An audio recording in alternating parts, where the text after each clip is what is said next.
No livro de Daniel, a palavra nos declara que Daniel havia sido levado cativo para a Babilônia, aonde ele perde absolutamente tudo. Quem sabe Daniel podia ter terreno, casa, família, e você percebe que Daniel não tem direito de absolutamente mais nada. Quando ele chega para a Babilônia, eles querem trocar a identidade de Daniel.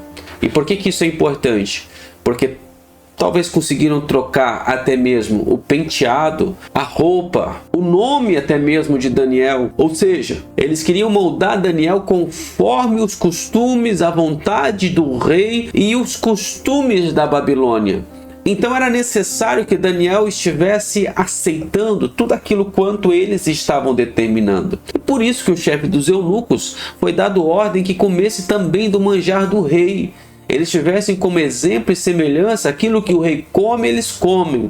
A vontade do rei tem que ser também a procedência que eles devem tomar. Porém, Daniel decidiu não se contaminar com os manjares do rei. Me faz entender que aquilo que estava sendo apresentado na mesa não era agradável aos olhos de Deus. Era como que Daniel estivesse tomando algo imundo, que não era aceitável diante da lei do Senhor. Portanto, Daniel não poderia comer do manjar do rei. Mas percebe que ele está em outra terra, em outra situação, ninguém está olhando para ele, mesmo assim ele decide ser fiel.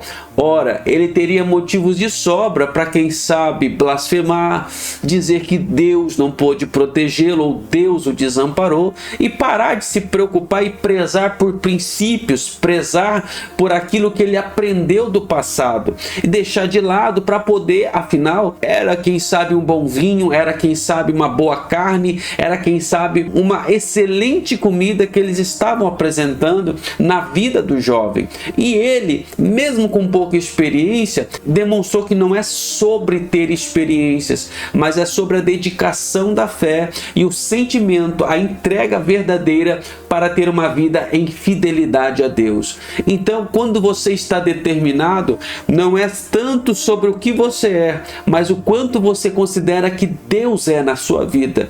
Daniel decidiu ser fiel a Deus, independente do que estava ali sendo apresentado diante dos seus olhos, porque o mundo, a Babilônia, ela quer apresentar o que é agradável aos olhos, principalmente dos jovens, e pelo olho você peca. Por aquilo que te apresenta, você se esquece de Deus rapidamente. Mas o Senhor está nos mostrando que nós não devemos ser levados pela aparência, por aquilo que temos vontade, sentimos, por aquilo que está sendo oferecido, por aquilo que está sendo apresentado, por aquilo que parece agradável aos olhos. Mas você deve permanecer fiel. Se tiver que romper com princípios, não vale a pena. Daniel entendeu que o mais importante ainda era a presença de Deus, e a presença de Deus é simplesmente inegociável. Quando você entende que Deus está acima de tudo e nada nesse mundo pode suprir, nada nesse mundo pode ter tamanho contentamento e trazer a paz que o Senhor tem para a nossa vida,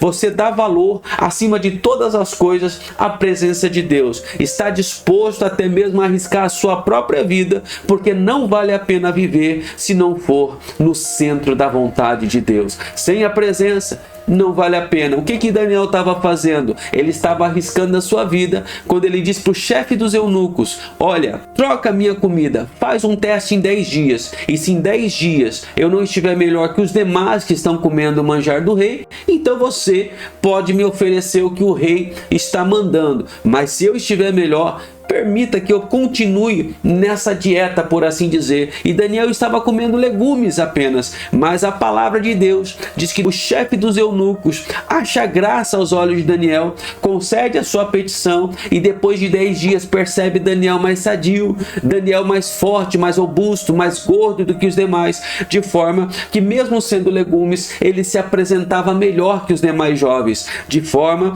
que ele não precisou cortar o seu propósito propósito diante de Deus, porque Deus o abençoou, pois viu o que estava dentro do seu coração. E quando Deus ele percebe o que está no nosso coração, Deus ele nos abençoa através do sobrenatural. Tentaram trocar o nome de Daniel, mas não puderam mudar a sua essência do lado de dentro. Ou seja, o que ele aprendeu de Jerusalém permaneceu com ele mesmo na Babilônia. Não importa onde você esteja, importa que dentro do teu coração você permaneça sendo o mesmo e não seja mudado por aquilo que é oferecido para você diante dos teus olhos através deste mundo chamado Babilônia. Você entende que a palavra de Deus ela é prioridade na tua vida quando você percebe que está disposto até mesmo deixar de atender o decreto do rei, deixar de ouvir a voz do rei e arriscar a sua vida a ser morto por aquilo que você estava fazendo, porque Daniel entendeu que a presença é a prioridade, e quando você coloca a presença acima de tudo, não importa mais nada sem ela. Então você entendeu que sendo a presença o mais importante, ele agora está se entregando até mesmo a ser morto, se for para tirar isso dele. Não queria se contaminar e não queria pecar contra o Senhor. Deixa eu te trazer uma mensagem.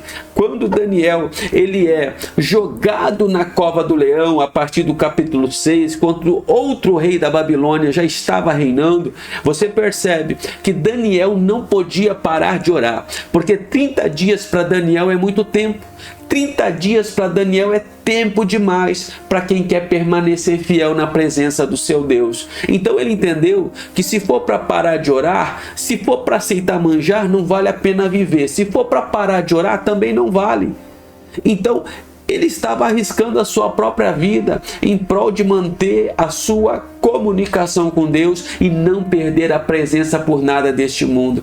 Quero dizer para você, não perca a presença do Espírito Santo. Não deixe que nada deste mundo venha te intimidar para que você perca a essência. Sabe o que me chama a atenção? Daniel orava 3 vezes ao dia. E quem ora 3 vezes ao dia não tem tempo para ter amigos da Babilônia. Então, quando ele cumpria sua obrigação, ele se separava, porque tinha que dedicar o seu tempo à oração. Tinha que buscar mais de Deus na sua vida. E é exatamente por isso que ele não tinha tempo para outras coisas. Tentavam achar falha em Daniel, tentavam buscar assunto e não conseguiam, porque Daniel era separado. Sabe o que me faz ver também? Inveja e intenção de matar, porque ele tinha um espírito de excelência. Sabe o que eu percebo? Daniel não tinha tempo para fofoca, Daniel não tinha tempo para conversa, Daniel não tinha tempo para mexerico. Sabe o que me faz pensar? Pessoas que às vezes dizem que oram tanto pela madrugada, mas o dia inteiro está se preocupando e cuidando da vida dos outros. Eu não sei quando essa pessoa dorme, porque de noite ela diz que ora e de dia está cuidando da vida dos outros. Como que ela pode dormir? Na verdade, ou você vai dedicar o tempo para uma coisa, ou você vai dedicar o tempo para outra. Então não dá para fazer as duas. Por quê? Porque o nosso tempo é limitado. Ou você se entrega olhando para Jerusalém, esperando que do Senhor venha a resposta para aquele que ora, ou você se mete com os assuntos dos outros príncipes da Babilônia e começa a se envolver com os embaraços desta vida, e começa a se envolver na carnalidade, e começa a aprender as coisas das más influências e fazer o que não deve fazer, se distrair com aquilo que não precisa e apagar a chama da presença de Deus na tua vida, se afastando sem perceber daquilo que é prioridade, daquilo que é mais importante. Daniel continuava separado, buscando ao Senhor 3 vezes ao dia. Era um homem que tiveram que lançar para a cova. E aqui eu vejo um detalhe muito importante. Quando eles lançam Daniel para a cova, é o querer de Deus para honrar e exaltar a vida dele. O que eu entendo com isso? Que a forma que Deus exalta é diferente da forma que o mundo exalta. Quando o mundo quer exaltar alguém por aquilo que ele tem mérito, eles preparam o pódio. O pódio é um lugar de alguém que vai subir. Quando Deus quer exaltar alguém, Deus prepara um lugar para ele descer. Daniel já estava separado para ir para a cova dos leões, e ele tinha que descer para poder ser exaltado, porque Deus não vê como homem. O homem vê por aparência. Então, quando você sobe, você é lembrado diante de Deus. Quando você desce, você demonstra a tua verdadeira fé no Senhor. É aí que Deus vê onde é que está o teu coração. E para que Deus possa te entregar algo maior, Ele primeiro prova a tua vida. Para você ser exaltado, o pódio de Deus é descer para depois subir. Quando Daniel desce, Deus já tinha preparado os leões. Deus já tinha preparado os leões para que não tocasse na vida do seu ungido, porque ali ia fazer uma diferença. Um decreto dado pelo rei, dizendo o seguinte: quem prestar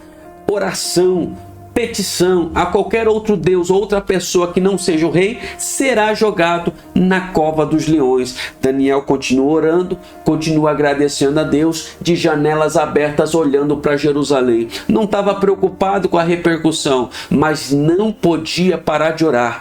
A sua maior preocupação era deixar de buscar a presença de Deus, porque essa paz que ele recebia, o mundo não pode dar. Portanto, ele estava disposto às circunstâncias adversas que poderiam ocorrer através da sua desobediência ao rei, mas o importante era permanecer obediente a Deus. Não importa se o mundo está contrariado, se o mundo está incomodado, se o rei já lançou decreto contra a tua vida. O que importa é que aquele que está contigo é maior do que aquele que está no mundo. Aquele que está contigo pode mais. Ele é o verdadeiro guarda de Israel. E quando Daniel estava na cova, o guarda não dormita. O guarda está por detrás e por diante. Guarda a tua entrada e a tua saída, o teu deitar e o teu levantar. Lá estava o Senhor para guardar a vida daquele que é fiel, daquele que confia verdadeiramente na sua palavra. E eu quero te lançar esta mensagem de fé para que você creia que Deus não dorme.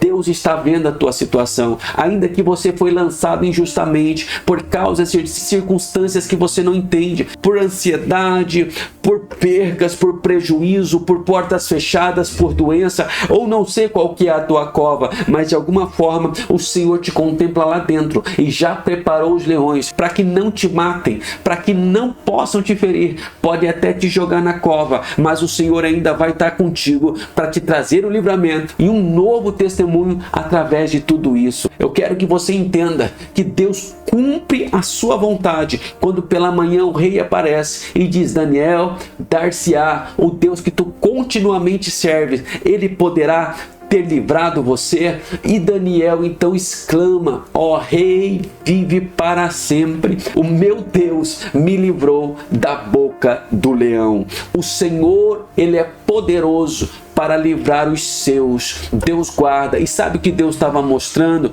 Que não há um Deus como o Deus de Daniel. Não só o decreto foi revogado, mas o rei da Babilônia, ele está dizendo o seguinte: faça um novo decreto para que todos saibam que não há Deus como o Deus de Daniel. O que Deus estava provando é que ele é único, ele é verdadeiro e ele se apresenta e se revela na vida daquele que realmente o busca. Daniel era um dos poucos que só teve 3 amigos, não tinha tempo para má influência, mas aqueles que eram amigos tinham a mesma visão espiritual, porque não queria se contaminar nem com manjar, nem com influência. Era príncipe, mas não se corrompeu com poder e autoridade. Foi ali que o Senhor entregou mais na vida dele.